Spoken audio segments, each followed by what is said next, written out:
Well, welcome to an America East preseason chat. I'm Andy Katz, pleased to be joined by Geno Ford from Stony Brook, the preseason pick to win the America East. Geno, a lot different than a year ago. You know, you're going to play a season, you're going to play non-conference, you're going to play conference, a regular schedule. In fact, 17 home games. Don't know how you pulled that off. Yeah, well, it's a lot of years of going on the road every night. It feels like a lot of returns. Well, I mean, right off the bat, I got to ask you that because America East teams don't play 17 home games. So you're going to be already with an advantage as you go into the conference season. I mean, you have Kansas and Florida in the non-conference, but still, how'd you pull it off? Well, actually, Jaden Yukin, who does our scheduling, was smart, and we were able to pull off our own exempt event. We were able to get some return games that just kind of lined up for us in terms of years. And we've got some multi-year contracts with people. In last year was a good year to be on the road with no fans. So we didn't have any, we had one non-conference home game last year and it just kind of stayed on the road the whole time.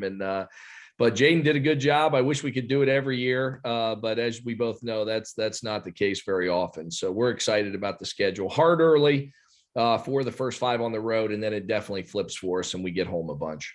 All right. So to have a schedule like that, to be picked to win the league, you got to have players.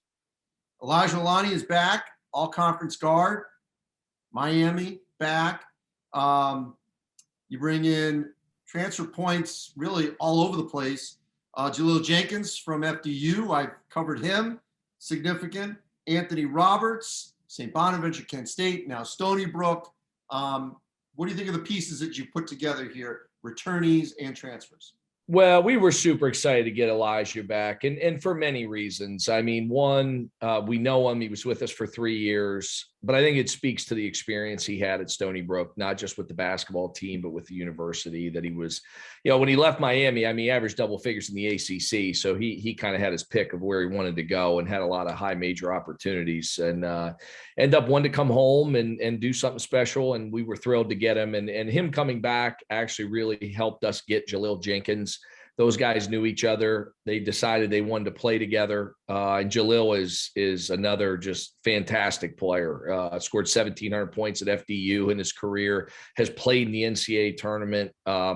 We got a lot of, good memories of Jaleel Jenkins. We scrimmaged him and he lit us up. So, we know he can play. And Elijah's, he's runner-up player of the year 2 years ago. So we're expecting big things from him. And then we're able to add Anthony Roberts from St. Bonaventure. And Anthony's been a real shot in the arm for us. He's another big, versatile guard who can get in the paint and can create his own shot and move the ball. So we've got a lot of offense, especially on the perimeter. I mean, those 3 guys did bring in a pile of points through the portal, kind of a year after the portal raided us and took us from penthouse to outhouse, and then the portal brought us back. So hopefully we can have the year we're supposed to have. So that's the thing, Geno. I'm seeing this across the country where there are players bouncing back to maybe where they were at all levels. The sky is falling, the Chicken Little theory that the portal was going to, as you say, sort of open up a sieve for lower levels. I don't see that this year. I think there's a lot of bounce back. You may not get the same guy back like you did, but it's working both ways. What are your thoughts? No, I couldn't agree more. I'll say this. This is the best our league's been.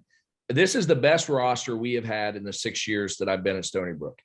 That's the great news. The scary news is the league has 6 teams, in my opinion, that could win the league. And I know that all coaches say that, and the hardest league is the league you're in. I get all that, the coach speak. But the reality is, if you go through the rosters in our league and look at the amount of teams who did exactly what you just said, they were able to go out, get a player from a high major school or an A10 school that put up good numbers and transfer into our league that are going to give them a major shot in the arm. I mean, everybody's done it. UMBC pulled it off. I mean, like I could keep going. I mean, Albany got some guys, like a lot of teams have done it. And obviously Vermont's Vermont. They've been very, very good. They'll be very good again. They got the returning player of the year coming back. So this is not a deal where we're just going to walk in and roll everybody. We're going to have to really work. But we've got very good talent and plenty good enough pieces We're a little thin inside. We don't have a ton of big bodies. That's a concern. So we got to stay healthy and we got to stay productive on the front line, because if someone goes in a slump, we really don't have a lot of answers in there. But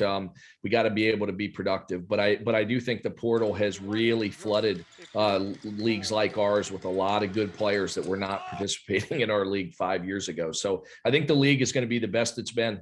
I really do. All right. So with that being said, what are the chances now, if you're successful and you got a good schedule, that the American East champs, if it is Stony Brook as predicted, doesn't get a 16, gets a seed where you can win? And we have seen 15 on down win games. Yeah, I mean, I think that's the hope, right? I know that there's a good chance with the teams in our league, if we can go out in the non-conference and be productive and generate the kind of, computer points and those kind of things that you need to do, but also just pass the eye test. I think a lot of times those committee members, they watch games, they know who can really play. And I think that when you're able to get players transferring into your league that were nice players at other places, and then they come in and they've got a little name recognition, and they can elevate the conference, which is what we need to do. And that's what we're trying to do. And I think, you get yourself up there, like you're saying, you get a 13, 14, 12 seed. I mean, those 12 seeds, somebody wins every year, but you got to be good enough to get them. And that's not easy to do. Hey, last thing, Geno, I remember we talked about this last year with you and your peers about the pod-like scheduling, go for two, back to back, all that kind of thing. We kind of knew that would be a one-off. Now that it's in the past, your thoughts on that, and now back to a more traditional schedule? Yeah, last year was it was a struggle for everybody. I mean, it seemed like the only thing I successfully did was stick a Q-tip in my nose 3 times a week. I mean, we had a hard year, and I think a lot of people were frustrated, and kids were down. I mean, they just were. Like, there's no student life, there's no campus life, and there couldn't be. I mean, it's nobody's fault, but it is what it is. And I think that when you go through a year like that, it really makes you appreciate this season. Just being able to have fans in the building, being able to have the band and the cheer, like go to a football game like we did this past Saturday. And, those kind of things, man, you just, for our years of our lives, we took them for granted, and it's just part of what we see every night. But exciting time for us as a program. I got a chance to have a nice year, but they don't hand out any trophies for this, just a nice article. So we got to do the work. Well, appreciate it, Geno. It is just a number, but you are picked number one. Better than the other one, the opposite. Better than not being one. I know that. So, hey, Andy, thanks a ton, man. Appreciate you. All right. Thank you.